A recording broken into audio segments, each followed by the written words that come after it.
अच्छा, आज दोपहर में निखिल सोसाले, इसको आपने देखा होगा, आरसीबी के ये चीफ मार्केटिंग और रेवेन्यू डायरेक्टर है काफ़ी लंबे समय से।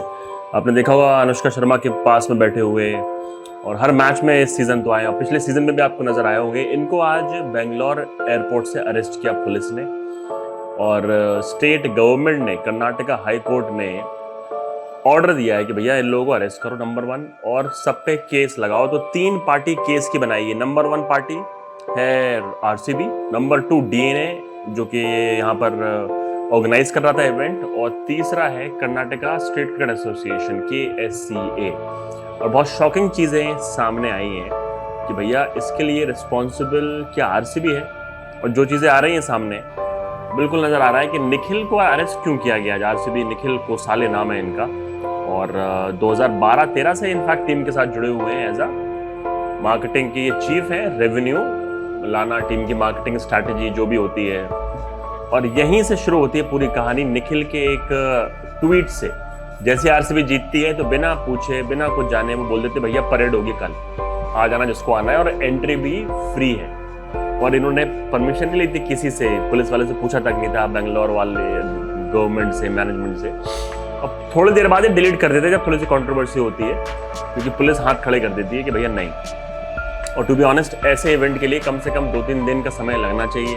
बेटर प्लानिंग के बाद अलाउ करती भी पुलिस आपको, चलो अब आप अरेंज कर लो, तो पुलिस ने बोल दिया नहीं। अब स्टेडियम के बाहर क्या हुआ, इससे पहले भी मैंने जो वीडियो बनाया था उसमें आपको मैंने बताया था कि 11 लोग मरे हैं, 30 लोग इंजर्ड हैं। लेकिन रीज़न क्या था कि टोटल स्टेडियम में 21 गेट है और आपने सिर्फ 3 गेट खोले। आप एक्सपेक्ट कर रहे थे 40,000 आदमी आएगा, 50 आएगा, ज़्यादा से ज़्यादा 2.5-3 लाख आदमी आ गया। 2.5 से 3 लाख आदमी स्टेडियम के बाहर आ गया। और उसके बाद एक रूमर हुआ कि गेट नंबर 11 या 12 पे फ्री पासेस मिल रहे हैं, वहाँ मिल जाएंगे आपको। तो जैसे ये रूमर फैला, लोग दौड़ दौड़ के उस तरफ जाने लगे, उस गेट की तरफ जाने लगे। और उसी दौरान हल्की से कुछ बारिश हो गई बेंगलोर में, और फिर ऑब्वियसली थोड़ी सी भगदड़, 3-4 लोग गिरेंगे, पूरा माहौल फिर वहीं से सेट हो जाएगा। और स्पेशली ज़्यादातर लोग बेचारे यंग जो बच्चे जिनकी डेथ हुई है, सफोकेशन से मरे हैं। इतनी भीड़ जब चारों तरफ से आपको दबा देगी, अगर आपकी हाइट छोटी हो, अगर आप भी गलती से कभी भीड़ में फंसे हो, तो आप रियलाइज़ कर पा रहे होगे कि कितना डेंजरस होता है, कितना मतलब दर्दनाक होता है फंस जाना भीड़ में। ज़रा से आपकी गलती, हल्का सा आपका पैर स्लिप हुआ, आप हल्के से फिसले नीचे गए, 1000 लोग आपके ऊपर से चढ़ के निकल जाएंगे। और यही हुआ वहाँ पर कि छोटी छोटी बच्चियाँ, ऑफिस में काम करने वाली लड़कियाँ, 18-18 साल के लड़के।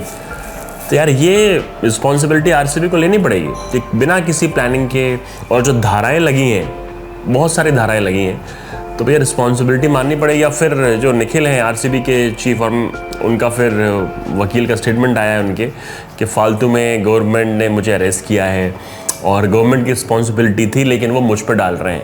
अब देखो, मैं आरसीबी का फ़ैन हूँ, लेकिन जो नज़र आ रहा है सामने से, नज़र ये आ रहा है कि आरसीबी की इसमें सबसे बड़ी गलती है। पहली बात तो वो रुक सकते थे 2 से 3 दिन। पहली बात, वो गवर्नमेंट से बेटर कोऑर्डिनेशन कर सकते थे।